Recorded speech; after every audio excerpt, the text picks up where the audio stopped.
Le risque d'escalade militaire s'accroît chaque jour en Syrie.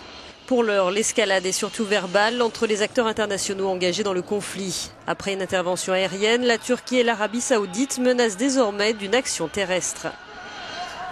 Si la coalition anti-djihadiste menée par les États-Unis décidait d'envoyer des troupes au sol en Syrie, le Royaume d'Arabie saoudite serait prêt à y participer en déployant des forces spéciales. L'engagement accru de Riyad et Ankara pour soutenir les groupes rebelles n'est pas du goût des puissances alliées du régime de Damas. L'Iran et la Russie ont mis en garde contre l'envoi de troupes au sol.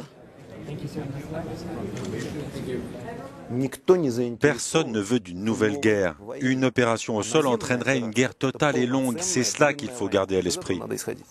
Il y a une possibilité pour davantage de troupes au sol contre Daesh.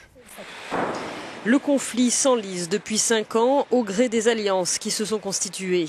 Toute la géopolitique de la région est en jeu et le risque est bien là de voir ce terrain cristalliser des intérêts et des haines anciennes. Le conflit est d'autant plus difficile à décrypter que les acteurs sont nombreux. À l'origine, ce sont les troupes de Bachar el-Assad qui affrontent les rebelles de l'armée syrienne libre. Mais très vite, d'autres acteurs entrent en scène. Au sein des rebelles, de nombreux mouvements émergent. Puis Daesh s'implante sur une large part du pays. Les Kurdes, eux, se sont peu impliqués dans la lutte contre le régime de Damas. Ils se sont surtout opposés à l'avancée des combattants de l'État islamique. La situation, déjà très compliquée, va devenir ubuesque avec l'entrée en scène des grandes puissances. Les États-Unis, la Russie, la Turquie, l'Iran, l'Arabie saoudite.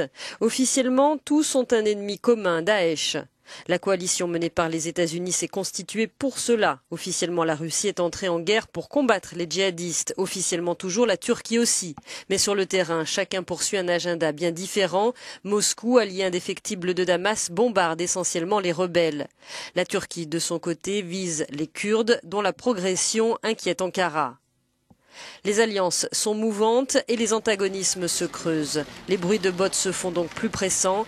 Mais que se passera-t-il si, comme elle menace de le faire, la Turquie envoie des troupes au sol et essuie des bombardements russes? Et que se passera-t-il si les soldats saoudiens se retrouvent face aux Iraniens sur le terrain?